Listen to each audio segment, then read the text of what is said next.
மண்டவோடு மாலை, சடாமுடி, தோல்ல சூலாயுதம், கருப்பு கலர்ல துணி, கால்ல சலங்க, மர பாதரட்ச, கையில திருவோடு, கமண்டலம், தண்டம், கருப்பு கையில பூணூல், அப்படியே கண்ணில் அப்படியே கோபம் தெரிக்கிற கண்ணு, பல்லெல்லாம் கார, ஆள் அப்படியே 10 அடி உயரம் வந்து நிக்கிறார். எங்க செங்காட்டங்குடி. சிறுத்தொண்டர் போறார். சுவாமி, எங்க வீட்டுக்கு வந்து ஒருவேளை சாப்பாடு சாப்பிடுங்க சாமி, அன்னம்பாளிப்பு செய்யுங்க சுவாமி. எம்மை உன்னால் இனிது ஊட்ட முடியாது அப்பனே, எனக்கு உங்களுக்கு சாப்பாடு போட முடியாதுடா. போ போ போ.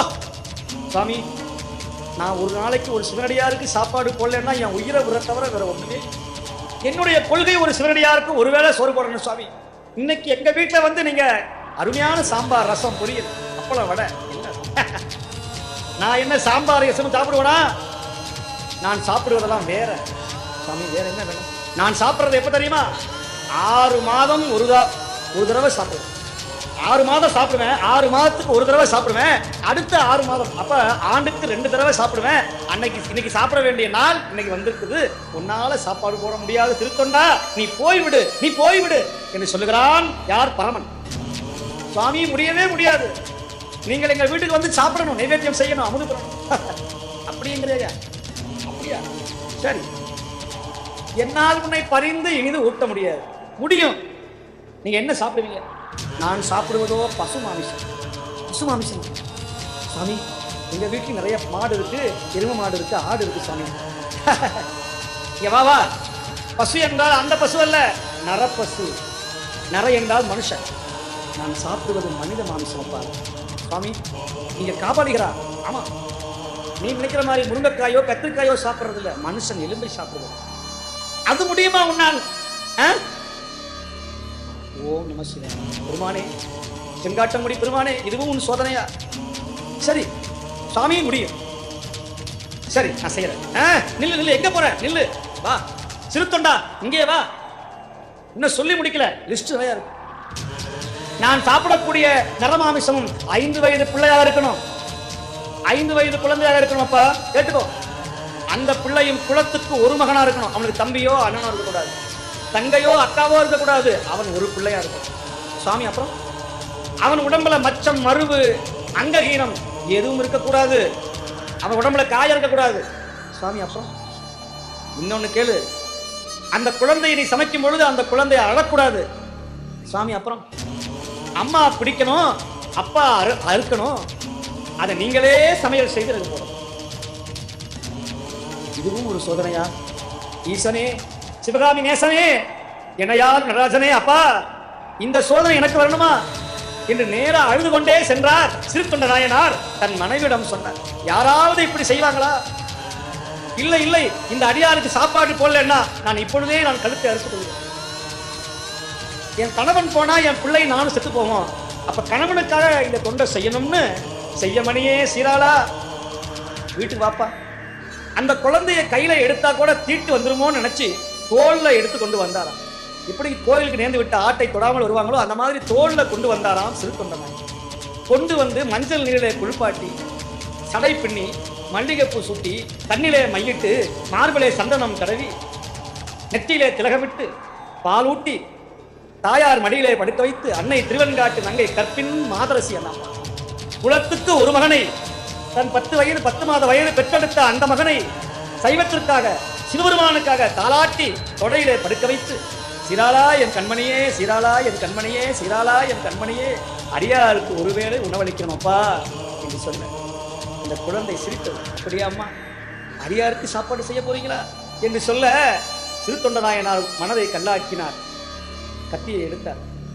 எம்பெருமானே, சதாசிவனே, கைலை நாதனே, உன்னை என்று வேறு கதி இல்லை அப்பனே என்று சொல்லி ஓம் நமசிவாய என்று சொல்லி பிள்ளையினுடைய தலையை அறுத்தார். தாய் பிடிக்க தந்தை அறிய அந்த குழந்தையை அக்கு வேற ஆணி வேறாக அறுத்து கொத்தி கரியாக்கி சமைத்து சிறுத்தொண்டர் அப்படியே போறார். அடியார கூப்பிடுறார், சாமி நீங்க சொன்ன மாதிரி பக்குவமா செஞ்சு. சாமி பாக்குறாரு, இப்படி ஒரு தொண்டனா இந்த உலகத்துல உன்ன மாதிரி வேற யாரா இருப்பா? சிறுத்தொண்டா, உலகமே புகழக்கூடிய தான் உனக்கு தரப்போறேன்னு சுவாமி முடிவு பண்ணாரா? அப்படியா? சமையல் ஆயிடுச்சா?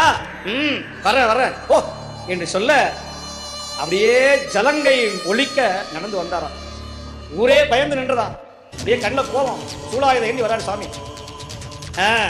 கமண்டலத்தை வச்சார். வெண்காட்டு நங்கையை இலைய போடு, இலைய போட்டு ஒவ்வொரு மாமிசமா வைத்தார்கள். சாமி இது என்ன? இதான் எலும்பு, இது நெஞ்சு, இது தொடை, எல்லாம் வந்துச்சா? சாப்பிடலாமா? ஆமா. தலை எங்க? சுவாமி தலை வைக்கிறது மரபு இல்லையே. ஓஹோ, அப்படி ஒரு சமாச்சாரம் உண்டா? அது இல்லைன்னா நான் சாப்பிட மாட்டேன். நான் சாப்பிட மாட்டேன். சிறு தொண்டா, நீ என்னை ஏமாத்தி விட்டாய். மூடனே, என்னை ஏமாத்தி விட்டாய். என்னை பசியோட போட்டிருக்கிய பாவி. அந்த நேரத்துல அவங்க வீட்டுல ஒரு அம்மையா இருந்தாங்க, சந்தனத்தாதியார்னு பேரு. அந்த அம்மா, சாமி நீங்க கேட்கும்னு தெரிஞ்சு அந்த தலையை நான் எடுத்து வைத்தேன்னு. அந்த தலைய எப்படி சமைக்கணும் தெரியுமா? எனக்கு பிடிச்ச மாதிரி சமைக்கணும். சிறு தொண்டா, உன் மனைவியை கூப்பிடு, அந்த உரல்ல போட்டு தலையை போடு. 2 உலக்கையை எடுத்து நீங்க 2 பேரும் இடிக்கணும்.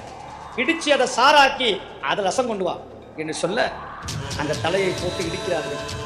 பெத்த மகனுடைய தலையை தாயும் தந்தையும் இடித்து சாராக்கி ஒரு கும்பாவளை கொண்டு வந்து, சுவாமி பேஷ் பேஷ், ரொம்ப பிரமாதம். சரி சாப்பிடலாமா? சாப்பிடு சாப்பிடு. தனியா சாப்பிட்டு பழக்கம் இல்ல சிறு தொண்டா, நீ சாப்பிட கூட. யாரு எத்தனை கொடுமை பண்றான் இந்த ஆளு? சிவபெருமான். தான் பெத்த பிள்ளையுடைய மாமிசத்தை தானே சாப்பிடுவதா? ஆமாமா, சாப்பிடு, இலைய போடு, சாப்பிட வைமா. எல்லாம் வச்சாச்சு. இப்ப சிறு தொண்டர் பார்த்தார், எங்க தான் சாப்பிட்டாதான் சாமி சாப்பிடுவாரோன்னு சாப்பாட்டை கை வைக்க போனார் பாருங்க. கையை பிடித்தான் வந்த சிவன். ஏய், நீ தினந்தோறும் 3 வேளை சாப்பிடுறவன், நான் வருஷத்துக்கு 2 தடவை சாப்பிடுறேன். நான் சாப்பிடுறதுக்கு முன்னாடி உனக்கு என்ன அவசரம்? இரு இன்னொரு கேள்வி இருக்கு, கடைசி கேள்வி, அதை சொல்லிட்டு அப்புறம் நான் சாப்பிடுறேன். உனக்கு கல்யாணம் ஆச்ச, புள்ள இருக்கா? யாரு? அந்த புள்ள தானே சோறாக்கி போட்டுக்கணும். அந்த புள்ள தானே சோறாக மாறி இருக்கு. சரி சரி, ரெட்டை இலையா சாப்பிடக்கூடாது, கொத்தப்படையா சாப்பிடணும். உன் பிள்ளைய வர சொல்லுங்க. அவனும் சரி சாப்பிட்டுனேன். உன் பிள்ளைய போய் நீயும் உன் மனைவியும் போய் கூப்பிடுங்க. போ, அந்த குழந்தைங்க வரணும், இல்லைன்னா சாப்பிட மாட்டேன். ஆமா என்று சொன்னார். சாப்பாடு. இவர் என்னடா சத்திய சோதனையா போச்சு. செத்து போன பையன் திரும்பி வருவானா? சரி, இவருடைய ஆசைக்காவது நான் வீதிக்கு போய், மனைவி வா, 2 பேரும் போய் கூப்பிடுவோம், அப்புறம் சாமி பார்த்துக்குவார் சொல்லி 2 பேரும் வாசல். செய்ய மணியே சீராளா, செய்ய மணியே சீராளா, சிவனடியார் உடன் முன்ன அழைக்கின்றார். சிவனடியார் முன்ன அழைக்கின்றார். வாராய் என் கண்மணியே, வாராய் என் கண்மணியே. சிறு தொண்டார் அழைக்கிறார். சீராளா சீராளா. இவர் சீராளா சீராளான்னு கூப்பிட கூப்பிட இலையில இருக்கிற ஒவ்வொரு மாமிசமாக மறைந்தது. எலும்பு மறைந்தது, துடைக்கறி மறைந்தது, தலை மறைந்தது, கால் கறி மறைந்தது, இலை மறைந்தது. வந்திருக்கிற காபாலியும் மறைந்தான். குழந்தை, 5 வயசு குழந்தை முழு குழந்தையாக ஓடி வந்தது. அந்த தூரத்துல அப்பா அப்படி வந்தது. அந்த பிள்ளைய அப்படியே தூக்கிக்கிட்டு உள்ள வந்தார் பாருங்க. வந்த இடத்துல காபாலியனை காணோம், இலையை காணோம். வீதிக்கு வந்து பார்த்தா அப்படியே வானத்துல கோபுரம் பக்கத்துல வெள்ளவெளேன்னு விட மேல விடாமுடியோட சூடாயுதம் ஏற்றி அம்மையும் அப்பனுமாக பெருமான் காட்சி கொடுத்தார். சிறு தொண்டா, சாமி பேசுறார். உன்னை போல ஒரு தொண்டன் இந்த உலகத்துல வேற யாராவது உண்டா? கட்டிய மனைவி இழப்பான், இன்னொரு கல்யாணம் பண்ணிக்குவான். ஆனா ஒரு பிள்ளை போனாலும் உயிரை விட்டார். புத்திர சோகம் மோசமான சோகம். கணவன் இல்லாம மனைவி வாழ முடியும், மனைவி இல்லாம கணவன் வாழ முடியும், பிள்ளைங்க இல்லாம செத்து போன வளர்த்தப்பட போயிடுச்சுன்னா அந்த குடும்பம் தாங்கவே முடியாது. உலகத்திலேயே மிகப்பெரிய சோகம் புத்திர சோகம். அதனாலதான் அந்த காலத்துல 2-3 குழந்தைய பெற்று வைப்பான். ஒண்ணு இல்லைன்னா ஒண்ணு. அதனால குழந்தைங்களை பாதுகாப்போட வாழ வைக்கணும் அப்படின்னு இப்ப சுவாமி என்ன சொல்றாரு தெரியுமா? சிறுத்தொண்டா, குலத்துக்கு ஒரு மகனை எனக்காக சோறு போட்டியே, உன்னை போல சிவனடியார் யாராவது உண்டா? என் மகனே வா என்று சொல்லி கைலாய நாதன் சிறுத்தொண்டரையும் வெண்காட்டு நங்கையும் கட்டி அணைத்து சீராள தேவநாயனாரை தன் மடியிலே அமர வைத்து கைலாயத்துல கொண்டு போய் வச்சானா? யார்? செங்காட்டமுடி பெருமான்.